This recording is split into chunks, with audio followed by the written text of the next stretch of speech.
Hello friends, आपका स्वागत है हमारे चैनल लाइक स्टडी 09 पर, जिससे हो जाएगा आपको अपनी पढ़ाई से प्यार। चलिए शुरू करते हैं हम आज के टॉपिक से, जो है बहमनी साम्राज्य। ठीक है, बहमनी किंगडम। हम इससे पहले जो है जब रीजनल किंगडम्स की बात कर रहे थे, जौनपुर का शर्की साम्राज्य कर चुके हैं, मेवाड़ का गहलोत साम्राज्य जो है बेसिकली कर चुके हैं, बंगाल कवर कर चुके हैं, मालवा कर चुके हैं, कश्मीर, गुजरात, खानदेश, उड़ीसा, इन सबको कवर कर चुके हैं। यहाँ तक कि विजयनगर को भी, साउथ इंडिया में जो है विजयनगर को कंप्लीट कर चुके हैं। और अब जो है साउथ इंडिया में हमें बहमनी किंगडम को कंप्लीट करना है। तो यहाँ हम सबसे पहले यही बात कर रहे हैं कि जो सल्तनत काल में अगर हम देखें, दिल्ली सल्तनत जो हमने पढ़ा था, उसमें सिर्फ उड़ीसा और कश्मीर ही ऐसे थे जो दिल्ली सल्तनत से पूरी तरह से स्वतंत्र रहे थे।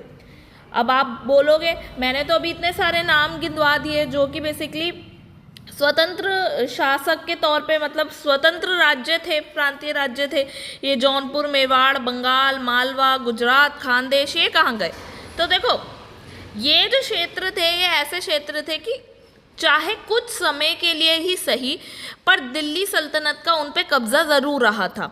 ठीक है, वो अलग बात है कि उसके बाद जो है वो उनके कब्जे से बाहर आ गए, वहाँ पे अपना अलग जो है राजवंश आ गया, है ना।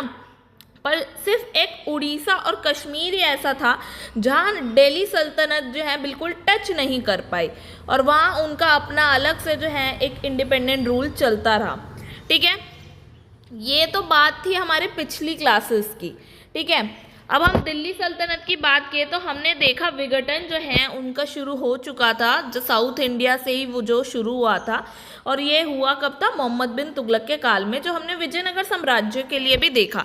तो साउथ इंडियन जो हम देखते हैं वहाँ पे दो हमें मोटे मोटे साम्राज्य मिलते हैं, एक तो विजयनगर साम्राज्य और एक बहमनी एम्पायर, बहमनी साम्राज्य। जो हमने देखा था तो भद्रा नदी के ये ऊपर का जो एरिया है वो भाई ये बहमनी साम्राज्य का हो गया था, और नीचे का हिस्सा विजयनगर एम्पायर का हो गया था, है ना।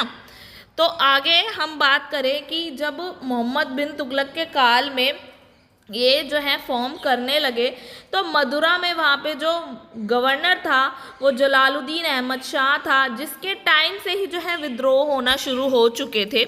ठीक है, और धीरे धीरे नए साम्राज्य की स्थापना की और जो है कदम बढ़ने लगा था। जहाँ 1336 में ही हरिहर और बुक्का जो थे विजयनगर साम्राज्य की स्थापना कर चुके थे, वहीं दूसरी ओर बाद में चलकर इनके बाद जो है 1346 में जो है अमीरान ए सादात, ठीक है, या कह लो अलाउद्दीन हसन बहमन शाह, जिसका नाम जो है जफर खां भी था और हसन गंगू भी उसे कहा जाता था, तो उसने जो है दक्कन में जो है बहमनी साम्राज्य की नींव डाली। ठीक है, जिसने रूल कब से किया? 1347 से 58 तक जो है उसने रूल किया। और उसने क्या किया? अपनी राजधानी जो थी गुलबर्गा, उसका नाम बदल के जो है एहसानाबाद किया, जो कि एक मराठी राजधानी थी। ठीक है, अब क्योंकि साम्राज्य के लिए उसने जो है अच्छे से काम करना है, तो इफ़ेक्टिवली वर्क करने के लिए उसने क्या किया कि चार प्रांतों में जो है उसे बांट दिया अपने साम्राज्य को, जहाँ प्रत्येक प्रांत में जो है एक शासक जो है उसके अधीन छोड़ दिया जाता था। अब किन चार हिस्सों में बांटा? तो हम देखते हैं कि भाई ये जो चार हिस्से बांटे, जिसमें एक था गुलबर्गा, जो आगे हम जिसे कहते हैं ना बीजापुर, तो बीजापुर इसी में सम्मिलित था। ठीक है, दूसरा हो गया दौलताबाद, तीसरा हो गया बीदर, और चौथा हो गया बरार। तो शुरू में कितने प्रांत थे? चार प्रांत थे। कौन कौन से थे? गुलबर्गा, दौलताबाद, बीदर और बरार। तो आगे हम बात करें तो ये बहमन शाह था, उसने हिंदू शासकों को जो है अपने अधीन कर उनको पद और जमीन प्रदान की, और हिंदुओं से जो है जजिया कर न लेने का भी आदेश दिया। तो मतलब वो हिंदुओं के प्रति भी काफ़ी उदार था, है ना। और बहमन शाह ने जो है दाबुल का जो क्षेत्र था उस पर अधिकार किया, जो बेसिकली इनकी पश्चिम समुद्री तट पर जो है बहमनी साम्राज्य की सबसे महत्वपूर्ण बंदरगाह के तौर पर जो है उभरती है। ठीक है, अब उसके बाद जो शासक आता है वो होता है महमूद शाह फर्स्ट, जो उसी का बेटा होता है। ठीक है, जो 1358 से लेके 1375 तक जो है रूल करते हैं। इसके टाइम पीरियड में हम देखें तो जो रायचूर दोआब था, जो हम कहते हैं ना, ये सारा क्षेत्र जो था, अब जहाँ विजयनगर यहाँ पर है, यहाँ बहमनी क्षेत्र है और उनके बीच में जो ये रायचूर दोआब है, तो इसको लेके ना हमेशा लड़ाई रहती थी इनके बीच में। तो जो है वॉर जब होता है ना, तो बुक्का फर्स्ट के साथ जो है उनका वॉर होता है। कौन सा? अदोनी का युद्ध होता है 1368 में, जिसमें फर्स्ट टाइम जो है बारूद का प्रयोग होता है। ठीक है, अब फर्स्ट टाइम जब बारूद का प्रयोग होता है तो बेशक होता हो बारूद का प्रयोग, पर जो है वो पराजित हो जाते हैं, बुक्कावन जीत जाता है और मुदगल का किला जो है उनसे छीन लेता है। और सिर्फ यही नहीं, यहाँ तक कि विजयनगर की और वारंगल के भी इनके बीच जो है युद्ध हुआ। ठीक है, तो मोहम्मद शाह फर्स्ट जो है मेनली किस लिए जाना जाता है कि भाई उसके काल में जो है बारूद का सबसे पहले जो है प्रयोग हुआ था। आगे हम बात करें तो भाई इनके बाद जो है शासक आता है वो है मोहम्मद शाह सेकंड, जो अपनी शांति और विद्वानोरागी सुल्तान के तौर पे जो है जाना जाता है। और इसके बाद जो है हम देखते हैं कि जो अगला शासक बनता है वो जो है ताजुद्दीन फिरोज शाह बनता है, जो 1397 से 1422 तक जो है शासक रहता है। ठीक है, अब ये क्या होता है, ये एक जो है सर्वाधिक विद्वान सुल्तान होता है, जो बेसिकली ईरान, इराक, अरब, एशिया इन सब से जो है मुसलमानों को बुलाता है, आमंत्रित करता है कि भाई आप स्थायी तौर पे बसे रहें उस सब के लिए।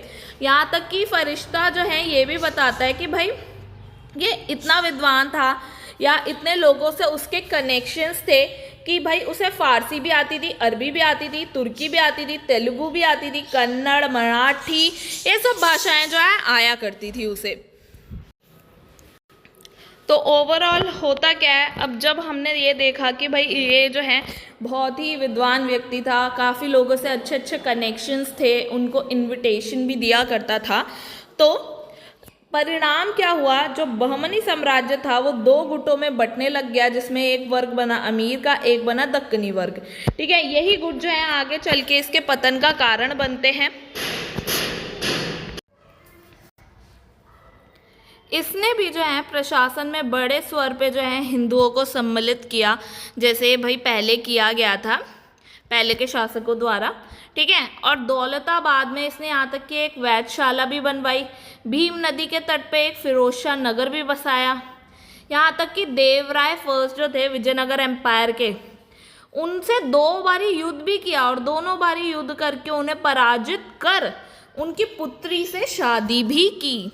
ठीक है, अब हम अगर बात करते हैं अपने अगले शासक की, तो जो है शहाबुद्दीन अहमद फर्स्ट, उसी का नाम था अहमद शाह वली, और दूसरा जो तीसरा नाम था वो था संत अहमद। ये सारे जो हैं उसी के नाम हैं, जिसने गुलबर्गा राजधानी को बेसिकली बीदर में कन्वर्ट किया और बीदर का क्या नया नाम रखा, मोहम्मदाबाद। ठीक है, आगे चल के जो है खुरासान में स्थित जो है ये जो है इस्फराइन का कवि जो है शेख आजरी, उसे दरबार में, मतलब बेसिकली दरबार में आया, उनके दरबार में, और उसके शासन जो है किसके लिए जाना जाता है, न्याय के लिए प्रसिद्ध है।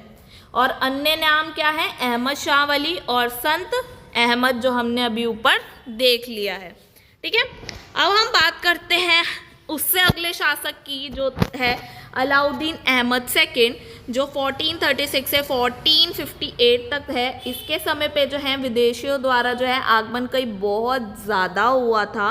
ठीक है, और प्रसिद्ध ईरानी व्यापारी एक महमूद गवा जो थे वो यहाँ आया था। ठीक है, इनके काल में अलाउद्दीन अहमद सेकंड के, और उसे जो है यहाँ तक की उपाधि भी मिली मलिकुल तुज्जार की। ठीक है, और आगे चल के अभी हम इसका नाम बहुत पढ़ने वाले हैं, ये जो ईरानी व्यापारी है महमूद गवा की, इसका बहुत बड़ा रोल आने वाला है। ठीक है, आगे हम बात करें मस्जिदों की, तो भाई काफ़ी सारी बनवाई, सार्वजनिक अस्पताल बनवाया, यहाँ तक कि बीदर की जो राजधानी थी उसमें भी अस्पताल उसने बनवाया, 2 गांव दान दिए बीदर के। ठीक है, और टैक्सेस को जो है उन जो है अस्पताल में बांट दिया जाता था, जो भी भाई बीदर के गाँवों को गांव से और जहाँ से टैक्सेस मिलते थे उनको अस्पताल को डोनेट कर दिया जाता था। कई सारे विद्यालय खुलवाए हुए थे।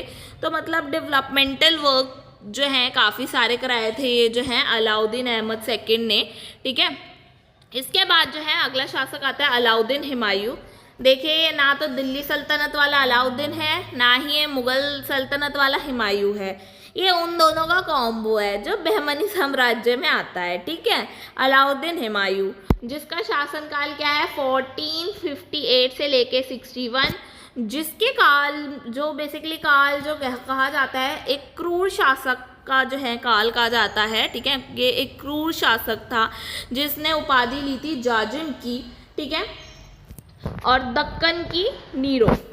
और ये जो महमूद गवा था इसके काल में प्रधानमंत्री था, ठीक है। और जो ये प्रशासनिक परिषद थी उसका इसके टाइम पे गठन किया गया जिसमें 4 सदस्य गठित किए जाते थे। एक तो होता था एक होती थी राजमाता, एक तो खुद गवा था जो बेसिकली ये प्रधानमंत्री बना हुआ था, और जिसकी हमने अभी ऊपर बात की थी ये एक ईरानी व्यापारी था, ठीक है। तो ये हो गया और ये खुद हो गया कौन, अलाउद्दीन हुमायूं जो ये है ये खुद हो गया और उसके जो है कुछ अन्य सदस्य हो गए, ठीक है। तो ये 4 हो गए। अब हम अगले शासक की बात करें तो अगला शासक था निज़ामुद्दीन अहमद शाह जो 1461 से 1463 तक जो है रूल करता है, बट बहुत ज़्यादा कुछ जो है इम्पोर्टेंट काम उसके काल में नहीं हुआ। उसके बाद जो शासक बनता है वह है मोहम्मद थर्ड जो 1463 से 82 तक रूल करता है। और अब इसके काल में जो है महमूद गवा जो है वज़ीर बनता है और ख्वाजा जहाँ की उपाधि लेता है, ठीक है। इससे पहले भी वो जो है मलिकुल तुज्जार की उपाधि ले चुका है, बट अब जो है महमूद थर्ड जो मोहम्मद थर्ड है उसके काल में वज़ीर बन के जो उपाधि लेता है ना, जो महमूद थर्ड से वो ख्वाजा जहाँ की लेता है।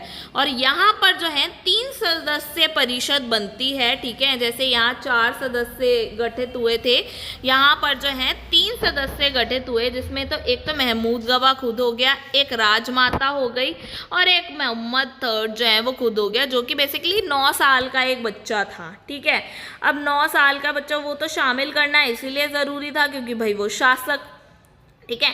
राजमाता इसलिए क्योंकि भाई ये नवयुवक है, ठीक है। अब राजमाता कौन, नरगिस बेगम।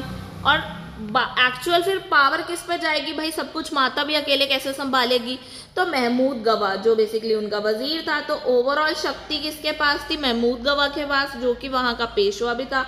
तो इसी ने जो है बेसिकली मालवा और यहाँ तक कि विजयनगर से गोवा इन सारे क्षेत्रों को भी छीन लिया, ठीक है। और यहाँ तक कि इसके काल में जो है नवविजित प्रदेश जो थे अब उसे जो है पहले की तरह 4 की जगह 8 में बांट दिया। जो भाई पहले 4 प्रांतों में बांटा हुआ था ना, हमने शुरू में ही देखा था, बरार, गुलबर्गा, दौलताबाद और तेलंगाना जो है, इसी तरह हमने बात की थी बीदर, ठीक है। तो ये जो है ना अब उसको 8 में बांट दिया गया, ठीक है। तो अब हम यही देखते हैं कौन कौन से 8। तो बरार में जो है गाबिल और मोहर, गुलबर्गा में एक गुलबर्गा तो खुद हुआ ही हुआ, बीजापुर हो गया, दौलताबाद में दौलताबाद हो गया और जुन्नार, तेलंगाना में जो है राजमुंदरी और वारंगल, ठीक है। तो ये जो है 8 प्रांतों में इसे बांट दिया गया। बाटा बेशक जो है ये 9 साल के बच्चे के शासन में मोहम्मद थर्ड के, पर एक्चुअल में पावर किसकी है, मोहम्मद गवा की। तो हम तो एक तरह से मान के चलते हैं भाई मोहम्मद गवा ने ये सब किया, ठीक है। तो अब हम बात करें उसके प्रत्येक प्रांतों से जो है थोड़ी थोड़ी ज़मीन वो क्या करता था, ये 8 बेशक है पर सब में से थोड़ी थोड़ी ज़मीन लेके खालसा ज़मीन भी बना लेता था। खालसा ज़मीन मतलब एक ऐसी भूमि जो बेसिकली गवर्नमेंट के पास रहती है, शासक के पास में रहती है, ठीक है। उसका कंट्रोल जो है शासक के हाथ में होता है।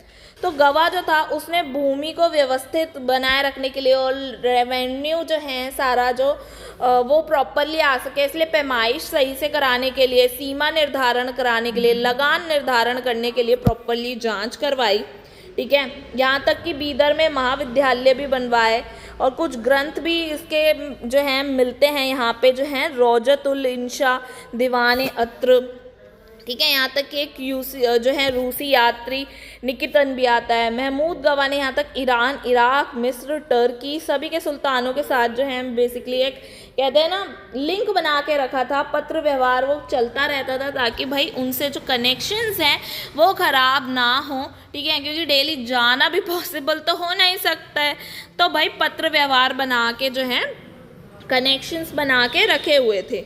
और आगे चल के क्या होता है, ये जो है अफाकी थे, अमीर गुट और दक्कनी थे, ये सुल्तान तक ये सारी बातें पहुंचाते थे कि भाई क्या क्या चल रहा है सिस्टम में। तो आगे चल के जब सुल्तान को ये पता लगता है कि जो गवाह है वो अपनी शक्तियों का जो है नाजायज़ फ़ायदा उठा रहा है, तो भाई ये सुन के जो है सुल्तान ने जो है ये फैसला लिया कि ये जो है एक राजद्रोह कर रहा है और उसी आरोप में जो है गवाह को जो है फांसी दे दी जाती है। तो मतलब इतना कुछ काम तो किया, बट क्योंकि ये जो अमीर गुट था वो नहीं उसे बढ़ने देना चाहता था, तो उन्होंने जो है सुल्तान तो वैसे भी छोटी उम्र का ही था, तो उसको भड़काया, बोला कि भाई ये नाजायज़ फ़ायदा उठा रहा है, जो कि ऑब्वियस सी बात है बहुत ज़्यादा पावर होने से की भी जाती है।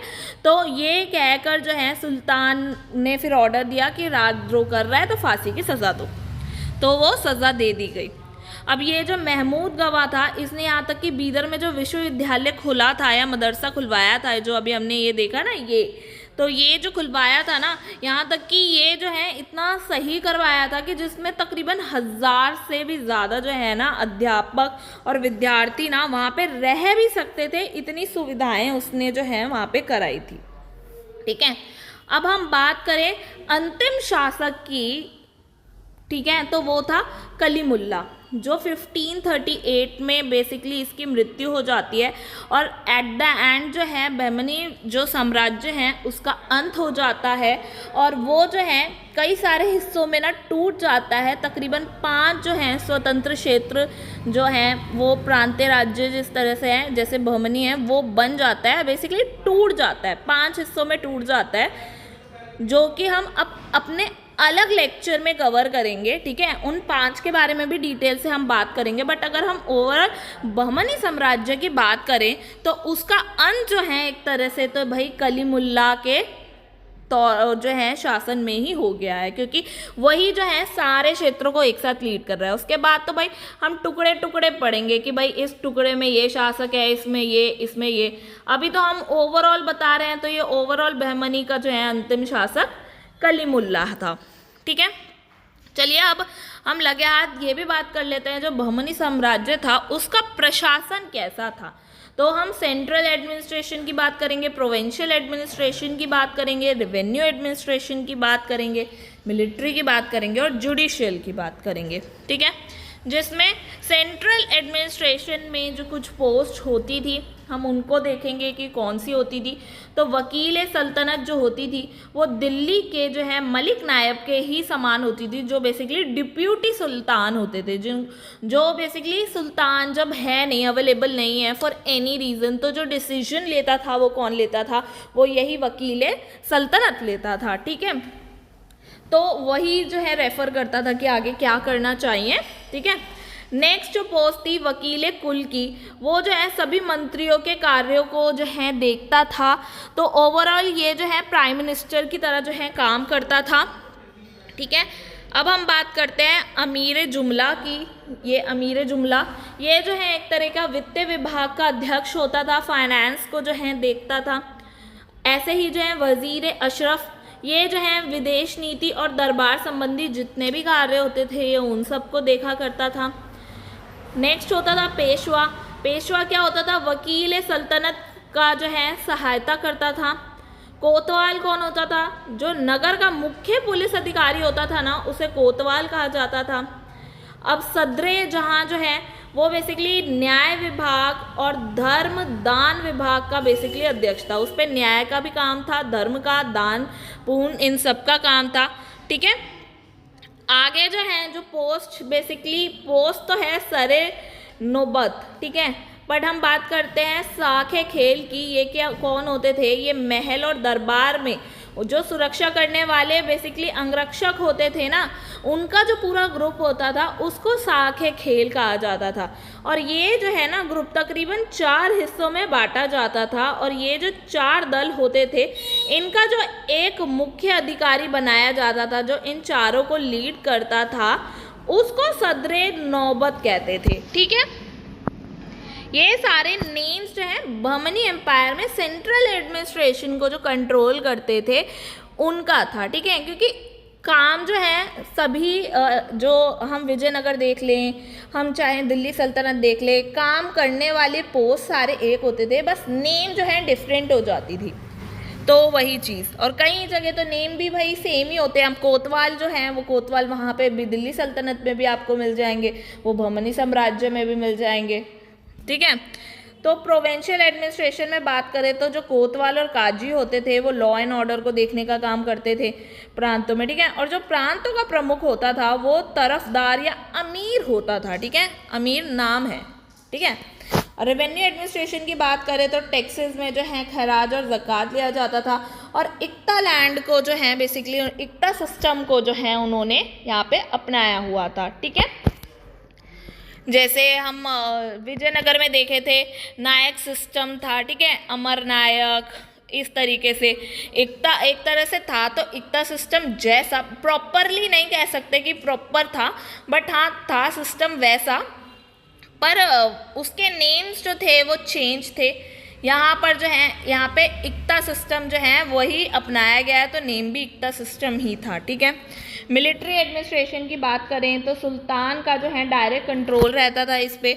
और जुडिशियल एडमिनिस्ट्रेशन में बात करें तो भाई कोई बेस तो बनाया होगा रूल्स रेगुलेशन की, भाई अगर जस्टिस दे रहे हैं तो क्या रूल सही है क्या नहीं। जैसे हमारा कॉन्स्टिट्यूशन हमें बताता है कि भाई क्या सही है और गलत, तो उसी तरह इधर भी कोई बेस चाहिए होगा, तो वो जो बेस बनाया था वो शरिया बनाया था। उसके आधार पर जो है काजी और मुफ्ती जो थे अपनी जुडिशियल ड्यूटीज़ को निभाया करते थे। और यही जो ड्यूटीज़ निभाने के लिए हमने बात की थी ना, सदरे जहाँ जो है बेसिकली देखते थे, जो न्याय का काम भी देखते थे, धर्म का, दान का, इन सब का जो है जो काम देखता था अध्यक्ष, वो ही जो है बेसिकली यहाँ पे भी जुडिशियल एडमिनिस्ट्रेशन के जो काम होते थे उनको कंप्लीट किया करता था। तो अब जो है हम अपनी नेक्स्ट क्लास में बात करने वाले हैं जो बहमनी साम्राज्य छोटे छोटे टुकड़ों में बट जाता है या टूट जाता है, तो अब उसके बाद जो है उन टुकड़ों में बेसिकली कैसे शासन चल रहा होता है, या वहाँ के जो स्वतंत्र राज्य थे, वो प्रांत थे, वो किस तरीके से शासन करते हैं। तो आई होप आपको आज की क्लास अच्छी लगी होगी। अगर आपको आज की क्लास अच्छी लगे तो प्लीज़ लाइक शेयर सब्सक्राइब करना ना भूले, बेल आइकन दबाना ना भूले। मिलते हैं नेक्स्ट वीडियो में, तब तक के लिए गुड बाय।